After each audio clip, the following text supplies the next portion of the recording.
구독자 여러분 안녕하세요. 저는 40대 중반에서 후반으로 넘어가는 중인 주부입니다. 결혼을 한 이후에 돈을 모은답시고 아이를 키운답시고 하루하루를 어떻게 살았는지도 모르겠네요. 옛말에 돌다리도 두들겨 보고 건너야 한다는 말이 있지 않습니까? 제가 태어나서 처음으로 외우게 된 속담이 바로 그것이었습니다. 그래서였을까요? 저에게는 좌우명이 딱히 없었지만 제 좌우명처럼 가슴에 새기며 살게 되었던 속담이었던 것 같아요. 돌다리를 두들겨 보는 습관 덕분에 위기에서 벗어날 수 있었던 제 이야기. 지금부터 시작해 보도록 하겠습니다. 우리 집은 남들이 보기엔 가난한 축에 속했지만 저는 단 한 번도 제 삶이 불행하다고 느껴본 적이 없었어요. 이유는 단 하나, 근성 하나는 정말 끝내줬던 우리 엄마 덕분이었죠. 물론 자식을 키우는 엄마들만큼 강한 사람은 없다고들 하지만 우리 엄마의 근성을 따라올 수 있는 사람은 여태까지 단 한 명도 찾지 못했다고 할 정도로 대단하셨어요. 우리 집안이 다시 일어설 수 있었던 것은 전부 우리 엄마의 노력 덕분이었다고 생각해요. 우리 엄마의 대단한 촉 같은 것이랄까요? 이게 다 무슨 소리냐고요? 엄마는 이상하리만치 돈을 보는 눈이 뛰어나신 분이었어요. 시세 흐름이나 사람 보는 안목도 아주 정확하셨고요. 그런데도 우리 집이 넉넉하지 않았던 건 바로 외삼촌 때문이었죠. 어느 날 외삼촌이 조심스레 엄마에게 부탁을 해온 겁니다. 아이 누나 미안한데 보증 좀 서줘야겠어. 내가 아주 끝내주는 아이템을 하나 가지고 있는데 그게 참 보증 없이는 할 수 없는 일이라 이번 일만 잘 넘기면 바로 갚을게. 외삼촌의 당당한 요구에 엄마는 망설이다 결국 도장을 찍으셨고 그게 화근이 됐죠. 외삼촌은 그 뒤로 쫄딱 망하고선 연락도 없이 도망쳐버렸어요.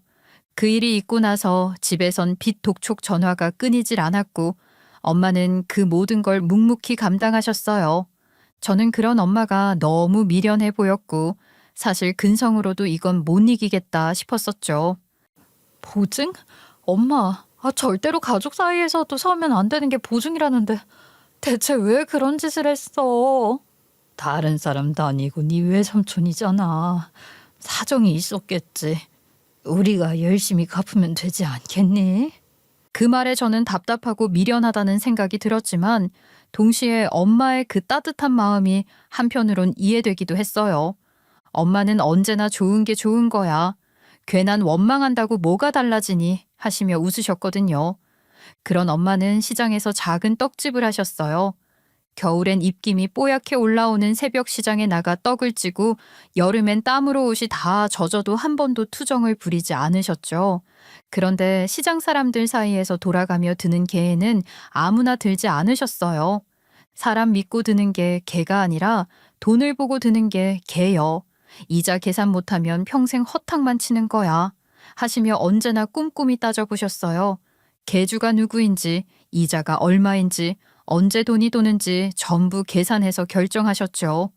그렇게 돈에 대해선 누구보다 냉정하셨던 분이 유독 가족 앞에서는 약하셨어요. 가족은 세상 무엇과도 바꿀 수 없는 것이라면서 사람은 살면서 의지할 때가 하나쯤은 있어야 해 하시며 끝끝내 외삼촌을 탓하지 않으셨어요. 저는 그런 엄마가 참으로 신기했어요. 똑 부러지고 계산 빠르신 엄마가 왜 가족에겐 한없이 물은 분이셨는지 아직도 잘 모르겠어요. 아마 사랑 때문이겠죠. 우리 아버지도 성실한 분이셨어요. 젊은 시절 군대에서 다리를 다치시는 바람에 장애 판정을 받으셨고 그 이후론 구두 수선을 하며 생계를 꾸리셨어요. 아버지는 처음엔 많이 비관하셨다고 해요. 내가 다리를 절면서 무슨 일을 하겠냐며 한숨을 내쉬셨다는데 곧 마음을 다잡고 일을 시작하셨어요. 남들보다 오래 서 있긴 힘드셨지만 누구보다 꼼꼼하고 정성스럽게 구두를 고치셨어요. 그런 아버지를 제가 창피해야 한 적도 있었어요. 초등학교 6학년 운동회 날이었죠. 학교에 가족들을 초대해서 함께하는 프로그램이 있었는데 아버지가 운동장을 절뚝이며 걸어오시는 모습을 보고 저는 부끄러워 고개를 숙였어요. 친구들 앞에서 괜히 얼굴이 화끈거렸고요. 그 모습을 보신 아버지는 제 머리를 조용히 쓰다듬으셨어요. 그 손길이 얼마나 다정했었는지 지금도 기억이 생생해요. 아빠가 미안하다. 그래도 너 운동회 하는 건 꼭 보고 싶어서 왔단다. 그 한마디에 저는 아무 말도 못했어요. 그날 집에 돌아오는 길에 아버지에게 저는 차마 아무런 말도 건넬 수 없었습니다.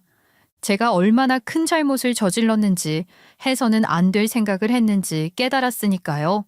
이런 부모님 밑에서 자라며 저는 비록 세상에 자랑할 만한 분은 없었지만 자랑하고 싶은 사람이 두 분이나 있었어요. 그래서 저는 가난했지만 결코 불행하지 않았어요. 그렇게 살아가는 게 어쩌면 진짜 부자인 삶이 아닐까 싶었어요. 그날 집으로 돌아와서 엄마는 제게 정말 너무하다면서 소리를 치셨어요. 어떻게 아버지를 부끄러워해? 네가 자식이냐? 네 아빠가 어떤 마음으로 왔는 줄 알아? 화를 참지 못하고 말씀하시는 엄마의 눈에는 실망과 서운함이 가득 담겨 있었고 저는 그 자리에 엉엉 울어버렸어요. 그때는 그저 창피하다는 감정 하나로 뱉은 말들이었지만 시간이 지나고 나서야 알게 되었어요. 사실 저는 아버지가 부끄러웠던 게 아니었어요. 그냥 투정을 부리고 싶었던 거였죠. 운동회 준비하면서 저는 정말 열심히 2인 삼각 연습을 했거든요. 친구랑 같이 뛰면서 꼭 1등을 하자고 약속도 했고요. 그런데 아버지의 다리 때문에 그 경기에서 빠져야 했다는 사실이 너무나 속상했던 거예요. 어린 마음에 생각했어요. 그럴 땐 차라리 참가하지 않는 게 낫겠다. 꼴찌에서 놀림받느니 안 하는 게 나아. 그렇게 철없던 제 마음이 결국 아버지를 향한 잘못된 말과 행동으로 드러난 거였어요. 지금 생각하면 제가 정말 부끄러워해야 했던 건 아버지가 아니라 그런 저 자신의 모습이었던 것 같아요. 저는 진심으로 뉘우쳤고 그 뒤로는 단 한 번 아버지에 대해 그런 생각을 가져본 적이 없었죠. 엄마는 그날 이후로도 언제나 저보다 먼저 하루를 시작하셨어요. 새벽 4시 반이면 눈을 뜨셨고 부엌에 불을 켜고 조용히 반죽을 시작하셨죠. 콩을 삶고 가래떡을 썰고 백설기를 찌는 일은 매일 반복되었어요. 저는 그런 엄마를 보면서 부지런하시다 생각했어요. 하지만 마음 한구석에는 늘 의문이 남았죠. 엄마는 이렇게 성실하고 열심히 사시는데 왜 우리 집은 여전히 돈이 없을까? 엄마는 기계 하나 들이는 것도 아깝다며 전통 방식만 고수하셨어요. 손으로 떡을 빚고 직접 찌고 포장까지 모두 혼자 하셨죠. 떡 종류도 많지 않고 포장도 화려하지 않았지만 엄마 떡은 이상하게도 늘 잘 팔렸어요. 시장 사람들도 단골 손님들도 그 투박한 떡에서 정성을 느꼈던 거겠죠. 당연히 손은 거칠어질 수밖에 없었고 계절을 가리지 않고 손등이 갈라지고 벗겨졌어요. 어느 날은 손에 반창고를 10개 넘게 붙이고도 환하게 웃으시며 말씀하셨어요. 이 정도는 괜찮아. 손맛이 있는 떡이 진짜 맛있는 거야. 나는 엄마가 너무 고생하는 것 같아서 마음이 아파. 그래? 우리 딸은 나중에 고생 안 하면 되지. 우리 딸은 나중에 커서 뭐가 되고 싶어? 나? 건물주요. 아이고, 어머나, 건물주? 그거는 왜? 저는 그냥 웃으며 넘겼지만 사실 그 대답은 제 안에서 꽤 오래전부터 준비되어 있던 말이었어요. 세상을 조금 일찍 알아버렸던 걸지도 몰라요. 엄마가 하루하루 땀 흘리며 살아가는 모습, 아빠가 절뚝이는 다리로 구두를 고치며 생계를 이어가는 모습, 그 모든 게 당연하게 느껴질 만큼 저는 어릴 때부터 현실을 빨리 받아들였던 것 같아요. 누군가는 가만히 있어도 돈이 들어오고 누군가는 하루 종일 일해도 빠듯하게 살아간다는 사실을 너무 일찍 알아버렸거든요. 그래서였는지 모르지만 저는 어릴 적부터 막연하게 꿈꿨어요. 엄마가 새벽같이 일어나지 않고 아빠가 다리 아픈데도 억지로 구두를 고치지 않아도 되는 그런 삶을 우리 가족에게 꼭 선물하고 싶다고 다짐했죠. 그리고 그 다짐이 저의 시작이 되었어요. 우리 엄마가 새들어 장사하시던 떡집 건물은 좀 무섭게 생긴 할아버지 소유였어요. 그분은 시장에서 꽤 유명하셨죠. 항상 회색 빛깔 중절모를 쓰고 하얀 눈썹이 치켜 올라간 채로 지팡이를 짚고 다니셨는데 그 지팡이 끝으로 세입자들 발끝을 툭툭 치는 버릇이 있었어요. 어린 저는 그게 너무 무서웠어요. 그냥 스쳐 지나가는 것뿐이었지만 그게 어찌나 공포였는지 모릅니다. 할아버지는 건물 앞 청소는 제때 했는지, 간판 못질은 했는지, 쓰레기 봉투는 규칙대로 뒀는지 매일같이 살피셨어요. 떡집 앞에도 지나갈 때마다 머리를 까딱이며 한마디씩 던지셨죠. 아유, 거의 이 앞 청소 좀 더 깔끔히 해야겠어. 손님 발자국이 그대로잖아. 아, 네, 사장님. 바로 치울게요. 세입자들 누구 하나 할아버지한테 대드는 사람이 없었어요. 전 그때 어렴풋이 느꼈어요. 이분이 이렇게 큰 소리 치는 건 건물 때문이구나 하고요. 그 당시에야 제가 뭘 제대로 알았겠냐마는 엄마가 새벽같이 일어나 하루 종일 고생하시는 모습을 보고 자라면서 제 마음속엔 자연스레 이런 생각이 자리 잡았어요. 건물이 있으면 굳이 몸으로 일하지 않아도 되고 사람들한테 고개 안 숙여도 되겠구나. 그래서였는지 엄마가 우리 딸은 나중에 뭐가 되고 싶어 하고 물으셨을 때 저는 주저없이 대답할 수 있었던 거죠. 건물주라고요. 엄마는 그게 그렇게 쉽게 가능할 것 같냐고 웃으셨지만 저는 고개를 끄덕이며 어려운 거 알지만 저는 할 수 있을 것 같다고 대답을 했어요. 하지만 그렇게 마음을 먹은 뒤로도 세상은 쉽게 제 편이 되어주지 않았어요. 초등학교를 졸업하고 중학교를 지나면서 저는 중요한 사실을 하나 깨달았거든요. 저는 공부를 잘하는 아이가 아니었어요.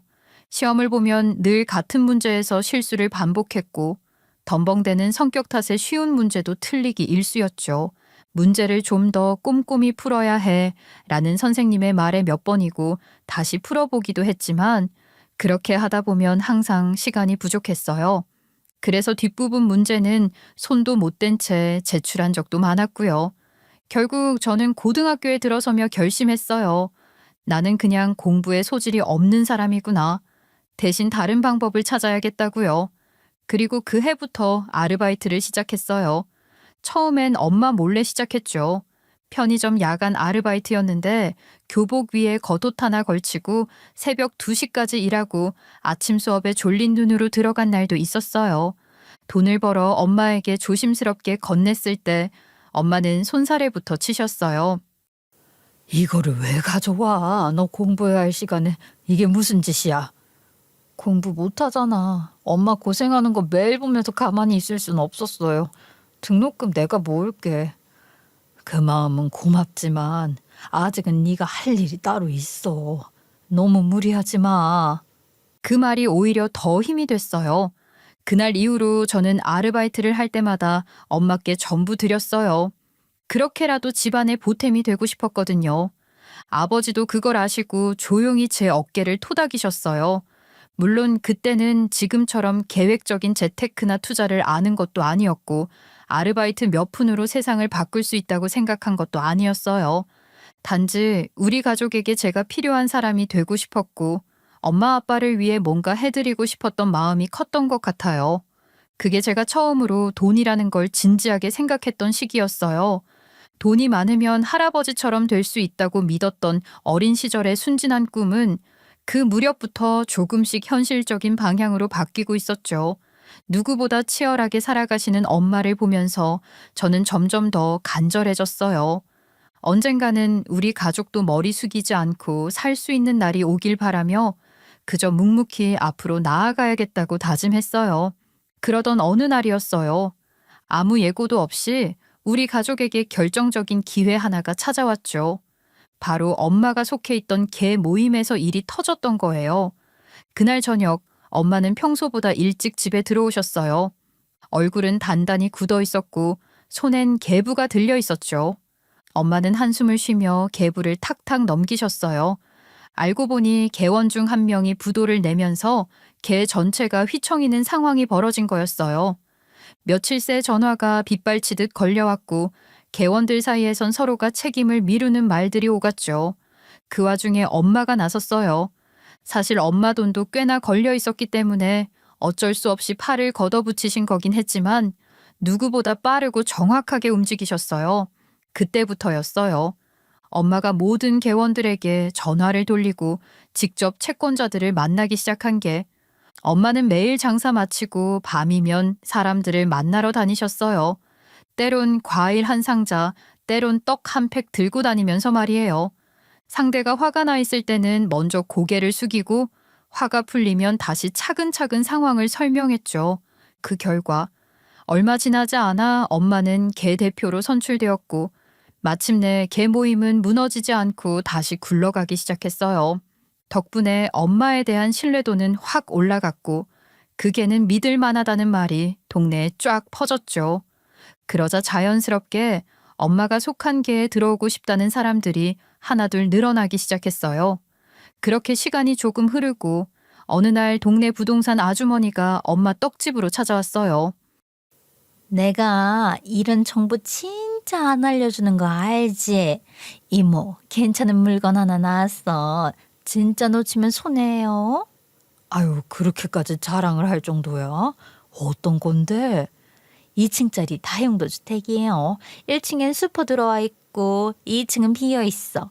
감정가보다 30% 싸게 나왔고 지금 경매 진행 중이래. 처음엔 엄마도 반신반의하셨어요.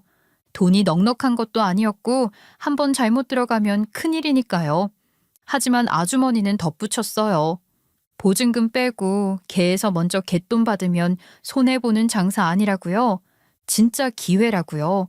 엄마는 며칠 동안 밤새 계산기를 두드리셨어요. 개원들과 미리 상의해서 갯돈을 먼저 당겨받고 집 보증금까지 정리한 뒤 부족한 부분은 아버지 이름으로 대출을 더 받기로 하셨어요.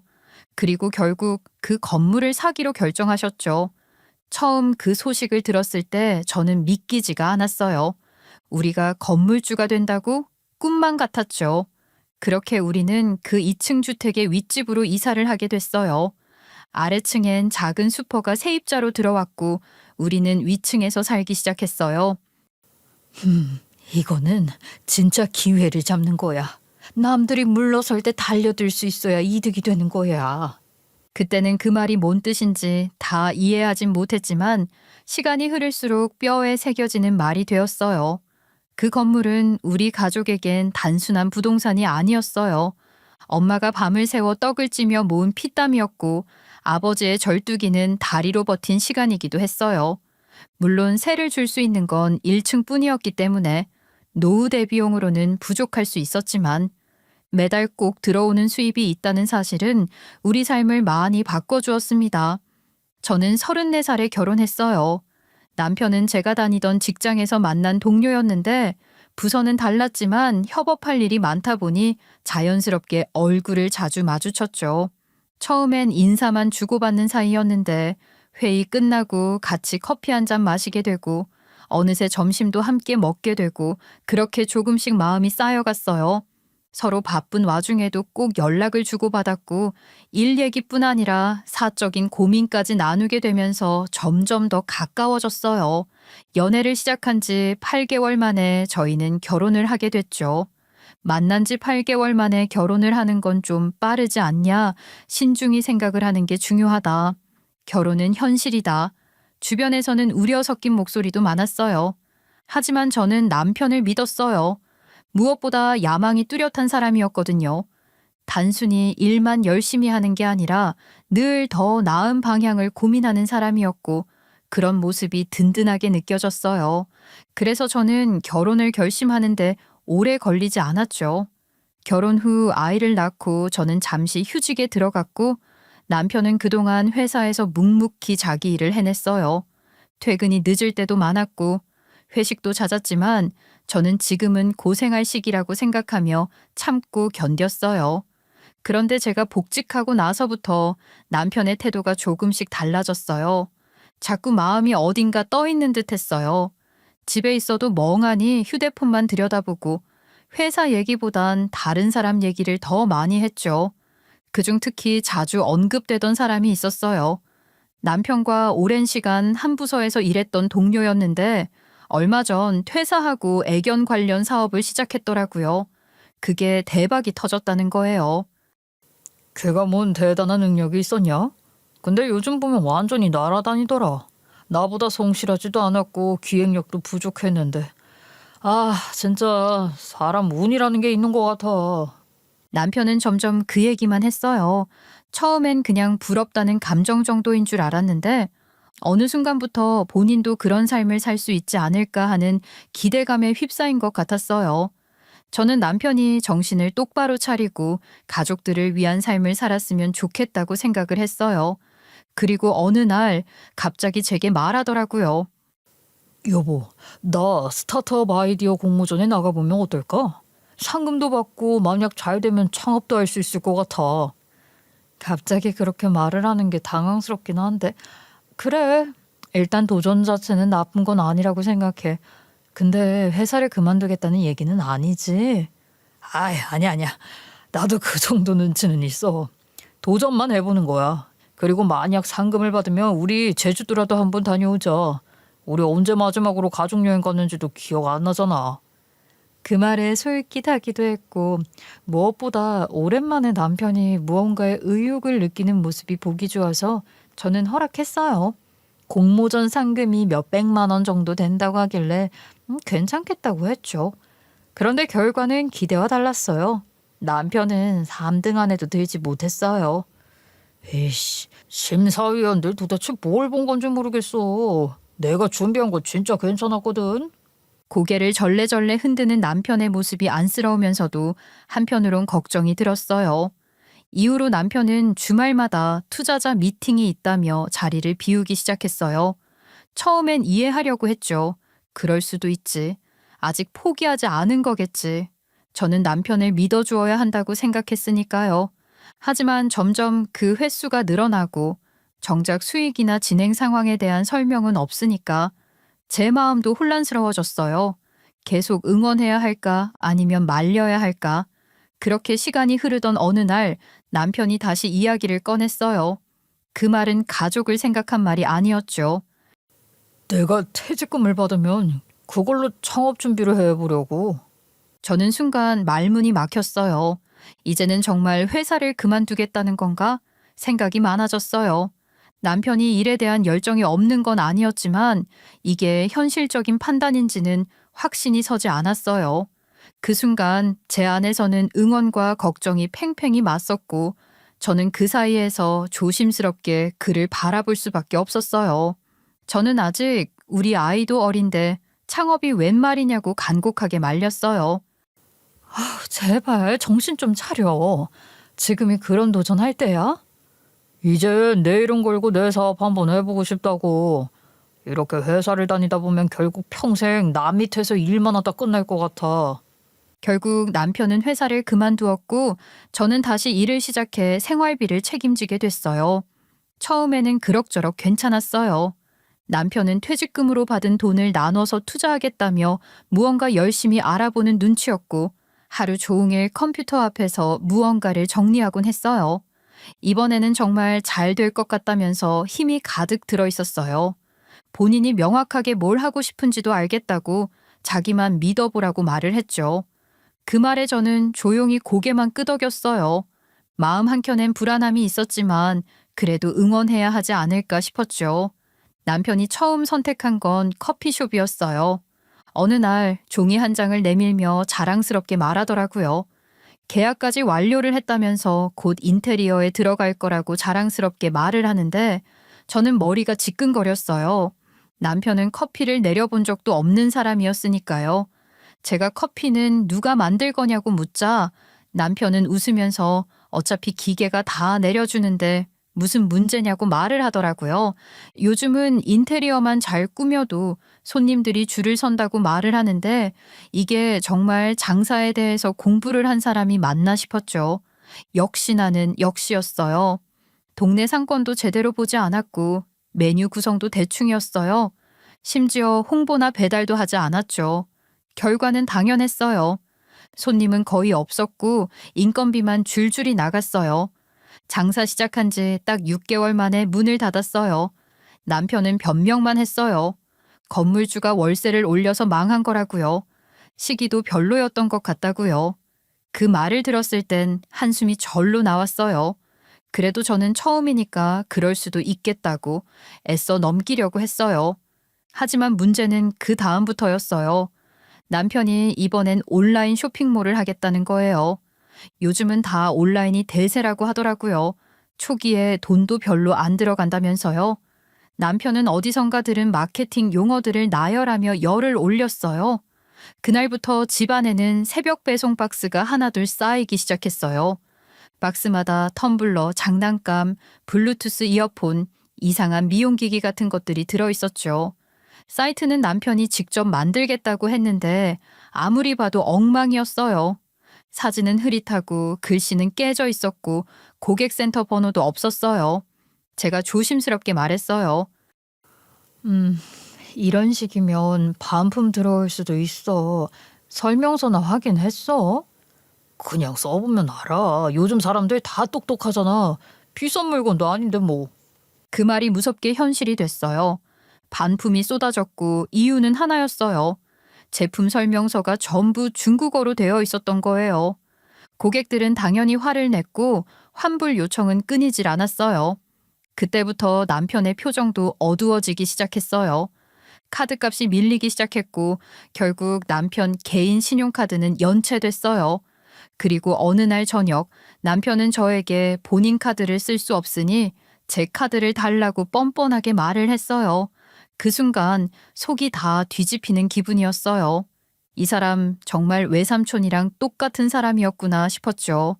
아무리 내가 잘해보려 해도 아무리 열심히 살아보려 해도 결국 또다시 돈에 쫓기며 살아야 하는구나 싶었어요. 저는 엄마처럼 살지 않겠다고 다짐했는데 어느새 똑같은 상황 속에 놓여 있었어요. 돌다리도 두드려보고 건너랬는데 남편은 마치 진흙탕을 그냥 달려 들어간 사람처럼 행동하고 있었어요. 남편은 여전히 다음엔 진짜 잘 될 거야 라는 말만 반복했지만 제 안에서 무언가가 서서히 꺼지고 있었어요. 그 말, 이제는 믿을 수 없게 되어버렸으니까요. 물론 친정에서 많은 도움을 받았어요. 그러니 숨을 쉴 수는 있었죠. 엄마는 제가 힘들다는 걸 금세 눈치채셨고 남편에게 뭐라고 하시기보다는 조용히 제 손에 건물에서 나오는 월세를 쥐어주셨어요.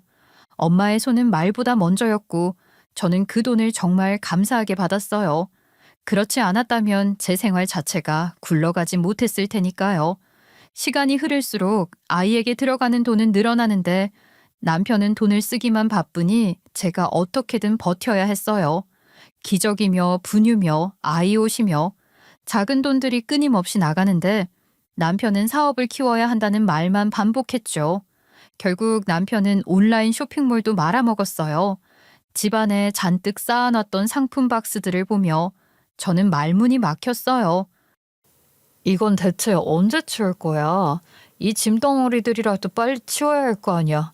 아, 답답해 죽겠네. 좀만 기다려봐. 아직 안 끝났어. 이번엔 진짜 감이 왔다니까.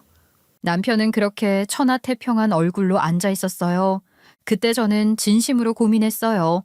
이혼이라는 단어가 목구멍까지 올라왔죠. 확 그냥 끝내버릴까? 하지만 결국 그 말을 내뱉지 못했어요. 왜냐고요? 아이 때문이었어요. 내가 힘들다고 아이한테 아빠를 빼앗는 건 아닐까 그 생각이 머릿속에서 떠나지 않더라고요. 아이는 아빠를 좋아했고 남편 역시 아이를 예뻐했어요. 그래서 저는 차마 그 한마디를 꺼내지 못했어요. 하지만 그게 끝이 아니었어요. 남편은 그 이후에도 사업병 걸린 사람처럼 사업을 포기하지 못했어요. 마지막으로 딱 한 번만 더 해보겠다고 하더라고요. 직장인 대상 고단백 도시락 사업인데 진짜 대박 아이템이야. 요즘 헬스 붐인 거 몰라? 배달 위주로 하면 되고 여차하면 내가 직접 배달도 할 수 있어. 저는 더 이상 대꾸하지 않았어요. 무슨 말을 해도 남편은 듣지 않을 걸 잘 알고 있었거든요. 결국 도시락 사업도 시작됐어요. 처음에는 의심도 많았지만 생각보다 반응이 괜찮았어요. 적어도 예전처럼 말도 안 되는 곳에 돈을 날리는 일은 없었죠. 그러던 중 사업 2년차 여름에 남편이 다이어트 도시락을 출시했는데 그게 말 그대로 대박이 터졌어요. SNS에서 입소문이 퍼지더니 하루에 수십 개씩 주문이 밀려 들어왔어요. 여보, 이거 봐봐. 인스타에서 또 후기 올라왔어.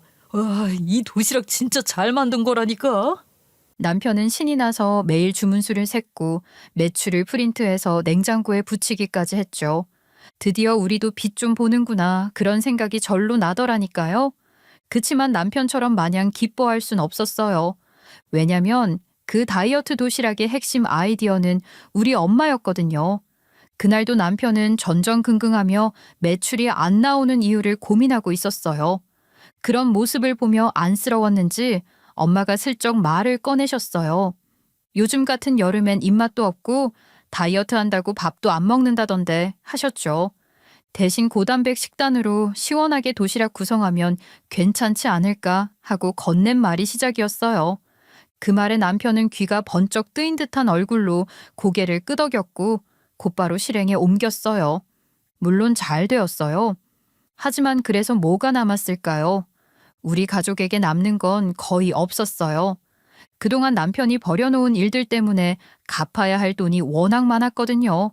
이번 매출이면 빚 좀 갚을 수 있을 것 같다고 남편은 말했지만 현실은 녹록치 않았어요. 카드값, 임대료, 밀린 납품대금까지. 번 돈은 도착도 하기 전에 사라졌고 통장에 남은 건 늘 0에 가까웠어요. 그러던 어느 날 결국 문제가 터졌어요. 그리고 그 문제는 단순히 돈의 문제가 아니었죠. 그건 모든 걸 무너뜨릴 만한 사건이었어요. 남편이 하던 도시락 사업이 조금씩 자리를 잡고 있었어요. 여름철 고단백 다이어트 도시락이 생각보다 잘 팔리기 시작하면서 하루하루 매출이 늘어났고 사람들 입소문까지 나기 시작했죠. 저도 그제야 마음을 조금 놓을 수 있었어요. 그래, 이제라도 자리 잡으면 다행이지 싶은 마음이 들었거든요. 그런데 마침내 문제가 터졌어요. 바로 가게 건물주 때문이었죠. 아니, 이제 계약 얼마 안 남았지? 슬슬 준비 좀 했으면 좋겠는데. 예? 무슨 장사요? 재계약하는 거 아니었어요? 아주머니, 우리 장사 잘 된다고 쫓아내는 거 아니죠? 내가 장사 좀 해보려고. 자리 좀 비워줘. 이게 무슨 말도 안 되는 소리야. 그럼 우리 보고 나가라는 거예요? 하지만 건물주는 계약 기간이 끝났다는 이유로 재계약을 거절했고 법적으로도 우리에게 유리한 상황은 아니었어요. 남편은 억울하다며 소송 얘기까지 꺼냈어요. 이런 법이 어디 있냐고. 본인이 가게 이름까지 알려놨는데 이제 와서 그걸 뺏겠다는 게 갑질 아니냐고 난리를 쳤죠. 하지만 현실은 냉정했어요. 월세도 한 번도 올리지 않았던 건물주였고 계약은 명백히 만료된 상태였죠. 아무리 억울해도 법적으로 이길 수 있는 상황이 아니었어요. 남편은 이제 막 매출이 오르기 시작했는데 자리를 잃게 되었다며 다급해졌어요. 아이씨, 지금 물 들어올 때 노젓는 건데 자리 잡으려면 빨리 옮겨야 해. 우리 그냥 가만히 있으면 다 놓친다고. 그런데 문제는 당장 옮길 수 있는 가게 자리가 없다는 거였어요. 근처에는 그 흔한 월세 자리조차 없었고 그나마 눈에 띄는 건 딱 하나였죠. 오래된 2층짜리 경매 건물 하나. 남편은 그 건물을 보자마자 말했어요. 건물이 낡긴 했는데 위치는 나쁘지 않다고요. 이 타이밍 놓치면 안 될 것 같다면서 건물을 사겠다고 하는 겁니다. 저는 판단이 서지 않았어요. 그래서 엄마와 함께 건물을 보러 갔어요. 엄마는 건물 외벽을 한번 쓰다듬더니 한숨부터 쉬셨어요. 장서방, 이 건물은 진짜 아니다. 외벽에 금도 가고 배관도 낡았고 리모델링을 싹 해야 할 거야. 그 돈이면 그냥 새 건물 월세 자리 구하는 게 낫겠다. 샐러드랑 샌드위치 메뉴도 늘리고 2층은 감성 카페처럼 꾸며볼 거예요. 진짜 좋은 공간이 될 수 있을 것 같아요. 장모님, 이번엔 진짜예요. 아휴, 알았다. 내가 가진 건물 담보로 대출 받아줄게. 마지막이야. 다시는 내 손 빌리지 마. 장모님, 정말 감사해요. 이 은혜 잊지 않을게요. 그렇게 해서 경매는 우리 손에 들어왔고 남편과 저는 리모델링 비용을 아끼기 위해 둘이서 할 수 있는 건 직접 했어요. 벽지를 바르고 페인트 칠을 하고 가구도 중고로 맞췄어요. 최종적으로 2억을 들여 대공사를 마쳤고 건물은 완전히 다른 모습으로 태어났어요. 예쁜 조명과 간판, 넓은 테라스까지 솔직히 말해 완공된 건물을 처음 본 날 저도 마음이 뿌듯했어요. 정말 얼마나 시간을 쏟아부어서 만들어낸 건물이었는지 우리 가족은 다 알고 있었으니까요. 그래서 저희는 소박하게 완공식을 열었어요. 친정 식구들과 시댁 식구들이 모두 모였고 막걸리 한 병씩 들고 앞으로도 잘 되자며 서로 덕담을 주고받았어요. 그러던 중 남편이 조심스럽게 제게 봉투 2개를 내밀었어요. 이게 뭐야? 아니, 언제 나 몰래 이런 걸 다 준비했어? 선물이야? 작은 봉투를 먼저 열어봤어요. 안에는 1,000만 원짜리 수표가 들어있었어요. 저는 깜짝 놀랐어요. 무려 1,000만 원이라니. 그동안 저한테 고생했다고 주는 선물 같은 것인가 싶었어요. 저는 바로 기대감에 큰 봉투도 열어보았습니다. 남편은 경직이 된 얼굴로 가만히 저를 지켜보고 있었어요. 왠지 모를 긴장감이 맴도는 사이 큰 봉투를 열었더니 그 안에서 상상을 초월할 서류가 나오더라고요. 그건 바로 이혼 서류였습니다. 지금 이게 뭐 하는 짓이야? 이혼 서류? 내가 지금 눈앞에 보고 있는 게 맞아? 어이가 없어서 그렇게 말했어요. 눈앞에 놓인 봉투 2개, 작은 봉투에는 1,000만 원짜리 수표가 들어있었고 큰 봉투에는 이혼 서류가 담겨 있었죠. 갑자기 이게 무슨 날벼락입니까? 하지만 남편은 이 서류들과 1,000만 원이라는 수표를 오랜 시간 준비하고 계획했었던 것인지 태연하게 말을 하더라고요. 거기 들어있는 1,000만 원. 그거 위자료야? 저는 순간 말문이 막혔어요. 지금 자기가 무슨 말을 하고 있는지도 모르는 사람 같았죠. 1,000만 원을 쥐어주고 이혼을 하자니요? 말도 안 되는 소리에 속이 뒤집히는 기분이었어요. 이게 뭐야? 너 지금 나한테 고작 1,000만 원 주고 이혼을 하자는 거야? 요즘 불경기잖아. 위자료도 아껴야지. 나도 이제 새롭게 출발하려면 들어가는 돈이 한두 푼이 아니야. 1,000만 원이면 충분하잖아. 지금까지 우리가 함께 보낸 시간이 당신에게는 고작 1,000만 원이었다는 거야? 당신 지금 장난하는 거지? 내가 고작 1,000만 원 받고 당신이랑 이혼할 사람으로 보여? 솔직히 말해보자. 당신이 내 가게에 도대체 뭘 도와준 게 있는데? 내가 도시락 서브 아이템 고르고 메뉴도 내가 만들고 배달도 돌리고 다 했잖아. 당신이 없었어도 똑같이 흥했어. 그 말이 정말 가슴에 비수처럼 박혔어요. 그 도시락 아이템, 그거 우리 엄마가 준 아이디어였잖아요. 사업이 잘 되기 시작하면서 자리를 옮기겠다고, 경매로 낡은 건물을 매입하겠다고 했을 때 누가 도와줬죠? 우리 엄마였어요. 엄마가 본인의 건물을 담보로 대출을 받아줬고 저는 2손 걷고 함께 리모델링을 했어요. 타일 붙이고 콘센트 교체하고 가구 하나하나 옮기며 밤낮 없이 일했어요.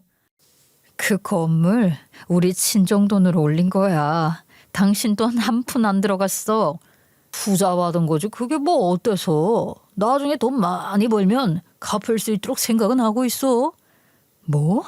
갚을 생각 정도는 하고 있다고? 야, 사람이 그게 할 말이니? 이혼하고 나면 양육비도 보내야 하잖아. 나도 부담되는 거 많다고. 솔직히 양육비도 의무는 아니야. 그런데 내가 당신이랑 애 걱정돼서 보내주는 거라고. 이혼하고 나면 각자 인생 가는 거지 뭘 그렇게 따지니. 내가 손해보는 장사할 순 없잖아. 그때부터였어요. 제가 꾹꾹 눌러 참았던 감정들이 터져 나오기 시작한 건 남편이 퇴사한 지 벌써 10년이 넘었어요. 그동안 사업한다고 벌었던 일들이 몇 개였는지 저도 셀 수가 없어요.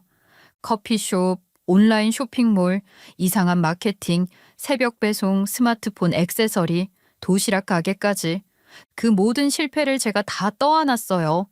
생활비는 물론이고 아기 기저귀 하나까지 친정에서 보태가며 버텼어요. 엄마는 한마디도 원망하지 않으시고 건물 월세까지 저에게 쥐어주며 말했어요. 제 가정 지켜야 하니까 엄마가 도와줄 수 있을 때까지 도와준다고 하셨었던 거죠. 그렇게 버티고 또 버텼는데 남편은 자신 이름으로 건물이 완공되자마자 1,000만 원짜리 수표 한 장 내밀며 이혼하자고 했어요. 이게 말이 되나요? 지금까지 제가 이 사람 옆에서 뭘 했는지를 다 지웠다는 듯이 그 입에서 나온 말은 결국 당신은 아무 도움도 안 됐다였어요. 저는 이 사람을 믿고 제가 할 수 있는 모든 걸 다 해줬어요. 아이를 키우고 생활비를 벌고 장사가 안 될 땐 홍보 문구도 제가 써줬고 포장 디자인도 제가 했어요. 한겨울에 가게 앞에서 전단지를 돌리기도 했어요. 그런데 이 사람은 그 모든 시간 위에 덜컥 이혼서를 올려놓은 셈인 거죠. 이제 잘 나가게 됐으니 당신은 그만 비켜달라. 그게 이 사람의 진심이었어요. 저는 조용히 봉투를 접었어요. 1,000만 원짜리 수표도 이혼 서류도 그대로 남편 앞에 밀어두고 자리에서 일어났어요. 아이, 좋아. 이왕 이렇게 된 거. 나도 내 방식대로 해볼게. 너무 걱정 마. 이왕 쓴 돈 하나도 아깝지 않게 만들어줄 테니까. 도장 찍어달라는데 그거 하나 못 해주겠어? 어이구, 당신 생각보다 쿨한 사람이었네. 그래, 나는 당신이 이렇게 현실을 깨닫고 받아들일 거라고 믿고 있었어. 저는 돌다리도 두들겨보고 건너는 사람이에요. 혹시 모를 상황을 대비해서 차곡차곡 자료를 모아왔고 남편이 서운해할까 싶어서 조용히 서랍 깊은 곳에 넣어뒀던 모든 서류들을 꺼내는 날이 이렇게 올 줄은 몰랐죠. 전 조용히 이혼 서류를 받아들고 사인을 했어요. 당연히 위자료도 아껴야지. 당신 말대로 요즘 불경기잖아. 그런데 말이야. 이제 넌 개털될 텐데 그런 위자료는 어디서 마련할 수 있을까? 아이, 지금 건물주가 된 나를 걱정하는 거야. 너야말로 불경기인데 조심해라. 저가 건물도 안 보잡아서 내 건물 마련해준 건 내가 평생 감사하게 생각할게. 그래, 멋대로 생각해. 이혼하자고 먼저 말한 건 너다. 나중에 후회하지 말고. 이혼 서류에 도장을 찍은 남편은 다음 날 곧장 짐을 챙겼어요. 같이 있는 것도 이제 불편하지 않겠냐. 이혼할 사이인데 같은 공간에 있는 건 본인도 좀 그렇다고 말을 하더니 시댁으로 가겠다고 하더라고요. 저는 그 배은망덕한 인간이 떠나는 모습을 조용히 지켜봤어요. 그날 밤 저는 서랍 깊숙이 넣어두었던 자료들을 꺼냈어요. 그 자료들은 남편이 실수라도 할까봐 혹시나 하는 마음에 복사해뒀던 것들이었어요. 계약서 사본, 계좌 입출금 내역, 공동재산 관련 문서들, 문자 캡처, 음성 녹취 파일까지 모든 걸 정리해 놓았던 저 자신에게 그날 밤만큼은 정말 박수를 쳐주고 싶었어요. 저는 피해자가 되고 싶은 마음은 없었어요. 그냥 정당한 몫을 돌려받고 싶었고 엄마가 희생해서 도와줬던 그 돈이 허공으로 사라지는 꼴은 절대 볼 수 없었거든요. 다음 날 저는 조용히 한 군데를 찾아갔어요. 엄마와 같은 계를 하던 분의 아들이 운영하는 조그마한 부동산 전문 법률사무소였어요.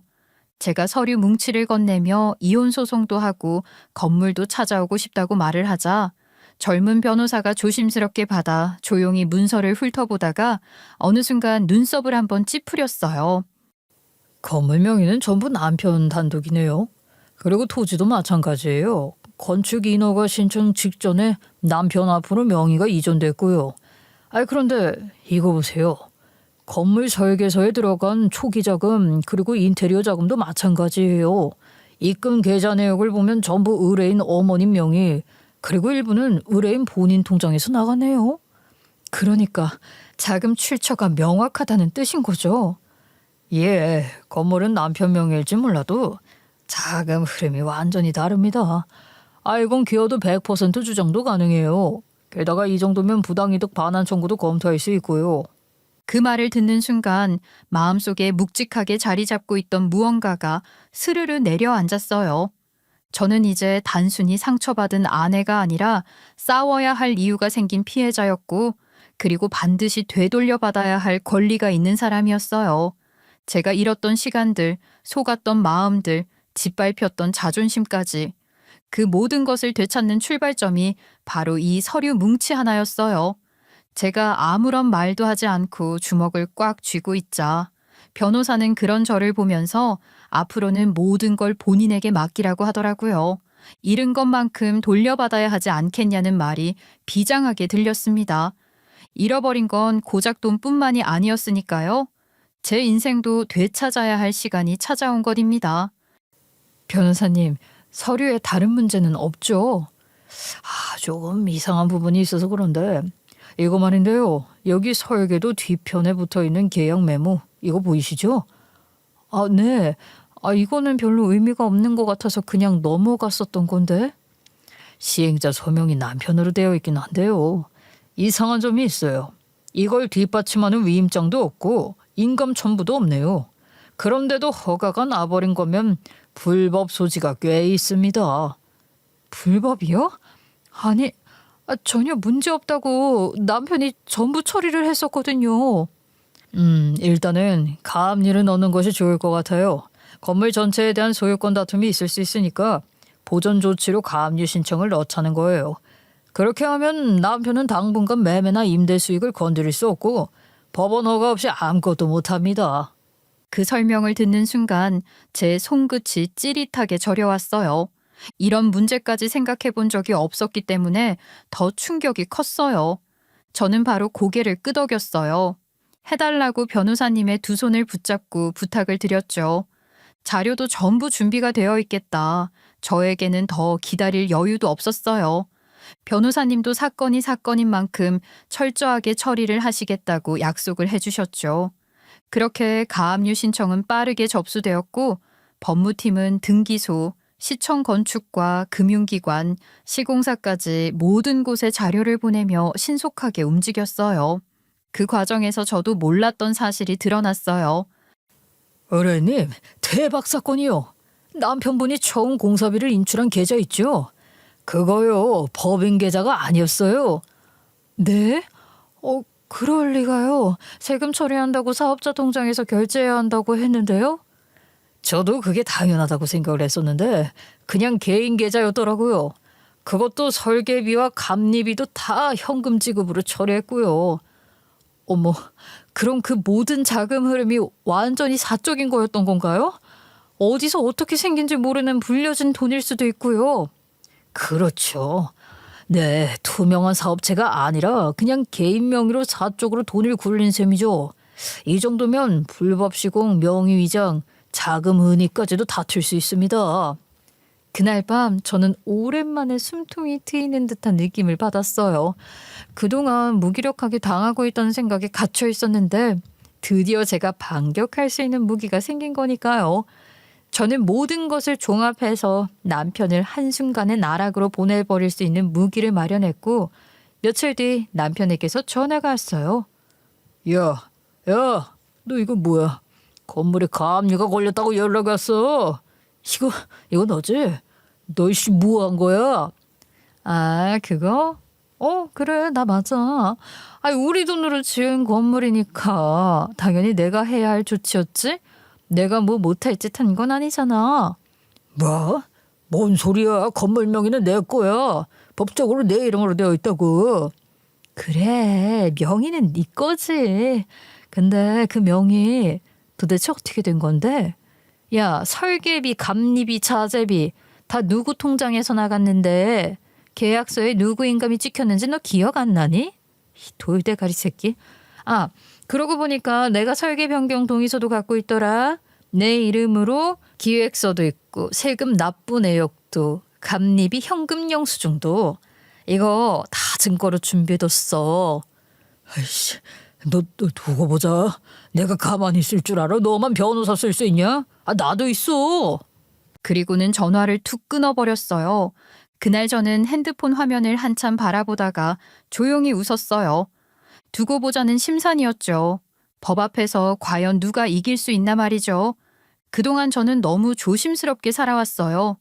혹시라도 남편이 무너질까, 아이에게 상처가 갈까, 가정을 잃을까 싶어 수많은 말들을 삼켜왔고 밤마다 이를 악물고 참았어요.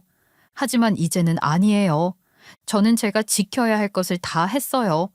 그리고 남편은 그걸 당연하게 여겼을 뿐이에요. 이제부터는 제 인생을 위한 싸움을 할 차례예요. 그리고 그 싸움 저는 절대 지지 않을 거예요. 아무리 멀리 돌아왔더라도 저는 다시 되찾을 수 있어요. 제가 잃었던 모든 것들을. 가압류 조치는 생각보다 빠르게 처리되었어요. 건물 전체에 대해 보전 조치가 들어갔다는 말이 실감나지 않을 만큼 모든 게 현실감 없이 흘러갔죠. 그리고 그날부터 건물은 사실상 거래 불가 상태가 되었어요. 어떤 계약도 임대도 담보도 걸 수 없는 상황이었어요. 2층 공간은 감성 카페로 꾸미려고. 요즘 유행이잖아. 다이어트 도시락 사러 온 고객들이 커피 한 잔 마시고 갈 수 있으면 좋잖아. 근데 내가 직접 카페까지 운영하기엔 좀 무리일 것 같아서 누구한테든 임대를 놓아서 맡기려고 해. 그렇게 시작된 제3자와의 계약도 결국 무산됐어요. 가압류 조치로 인해 임대 계약 자체가 불가능했으니까요. 당연히 상대 측에 위약금도 물어야 하는 상황이 발생했죠. 남편은 그제야 현실을 받아들이는 듯 했어요. 그 즈음 법원에 접수된 재산 분할 및 건물 소유권 확인 소송의 절차도 마무리 단계에 접어들었어요. 제 손에는 그동안 준비한 자료들이 모두 모여 있었고 증거 목록만 해도 수십 장에 달했어요. 건물 자금의 100%가 나와 엄마의 통장에서 출금된 내역, 공사 기획 단계부터 인허가 신청, 감리비 지급, 시공사와의 통화 녹취까지. 게다가 건물 명의가 남편 앞으로 등기된 경위에 분명한 불법성이 있었고 그 정황을 입증할 수 있는 서류들도 고스란히 확보돼 있었어요. 저는 엄마와 함께 매일같이 두 손을 맞잡고 기도했어요. 하늘이 알고 있다면 이 억울함을 풀어줄 거야. 우리가 이길 수 있을까? 그리고 마침내 법원은 저희의 손을 들어주었어요. 기여도가 명백하다는 판단이었고 결과는 눈물겨울 정도로 통쾌했어요. 원고는 피고 명의로 되어 있는 해당 건물에 대해 실질적 자금을 전액 제공하였고 건축 시행과 설계 변경, 인허가 처리에 전면적으로 관여하였습니다. 이에 본 재판부는 원고의 기여도를 인정하며 해당 건물의 실질 소유권은 원고에게 귀속됨을 명백히 판단합니다. 얼마나 숨을 죽이고 들었는지 몰라요. 엄마와 함께 맞잡은 손은 달달 떨리고 있었고 우리 엄마 입에서는 제발 하느님, 천지신명님, 부처님 하면서 온갖 신의 이름이 다 나왔죠. 저 역시 어디든지 기대고 싶은 심정이었어요. 제발 하늘이 있다면 저희의 편을 들어달라고 빌고 또 빌었죠. 또한 피고는 원고의 명의나 서명 없이 단독으로 인허가 신청서를 제출하였고 시행자 위임장 없이 서명을 강행한 점, 인감 누락에 따른 명백한 절차 위반이 있었음을 확인했습니다. 이에 따라 위 조항은 민법 제741조 부당이득 반환 조항에 근거하여 소유권 이전을 명하며 더불어 위임장 조작 및 사문서 위조 소지는 형사고발 대상임을 권고합니다. 순간 재판장이 무거운 침묵에 잠겼어요. 그토록 오랜 시간, 제가 살아온 모든 시간이 부정당하지 않았다는 것이 너무 벅찼어요.